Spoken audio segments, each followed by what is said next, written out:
La demanda de test d'antígens en farmàcies els 4 primers dies de juliol ha crescut un 120% en comparació amb els 4 primers dies de juny, segons un informe de la cooperativa de distribució de productes farmacèutics Cofares. La sèptima onada de coronavirus es nota a les botiques, que diuen que fa 2 setmanes venien 30 tests diaris i ara en venen entre 50 i 100. És un indicador més del creixement de contagis a la nostra comunitat. Mi hija en el último mes se ha hecho test. Mi yerno y mi nieta sí que se hacen bastante.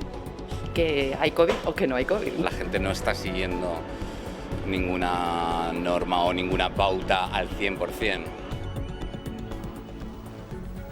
Bona vesprada. Les farmacèutiques estan venent uns 50 tests d'antígens al dia, al voltant de 300 des de principi de juliol. La sèptima onada ha fet disparar la demanda a nivells del mes de gener. ¿Me das 5 test de antígenos? ¿Me das 6? La venta de test de antígenos se ha disparado. Es una consecuencia de la séptima ola. Desde el Colegio de Farmacéuticos de Valencia dicen son niveles de ventas del mes de enero. Como este mes de julio, para mí es enero. Tal cual. Por el hecho de que enero fue muy fuerte. Las farmacéuticas venden una media de 50 test de antígenos diarios. En lo que llevamos de mes de julio han vendido ya alrededor de 300. Muchos hacía ya tiempo que no compraban uno. Hacía ya bastante tiempo que no compraba uno y bueno, pues ahora con este nuevo repunte de COVID pues he tenido que comprarlo. Estamos comprando muchísimos más test porque el repunte está afectándonos. Desde la empresa farmacéutica Cofares explican que la venta de test de antígenos ha crecido un 120% con la séptima ola.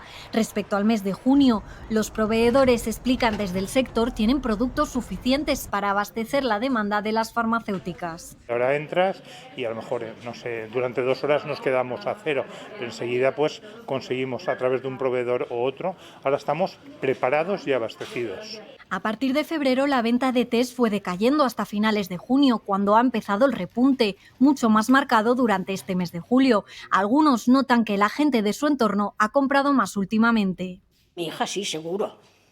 Mi hija, por descontado que sí que compra. Mi hermano se tuvo que hacer la prueba de antígenos. Se prevé que la subida en la venta de los test de antígenos vaya al alza en las próximas semanas.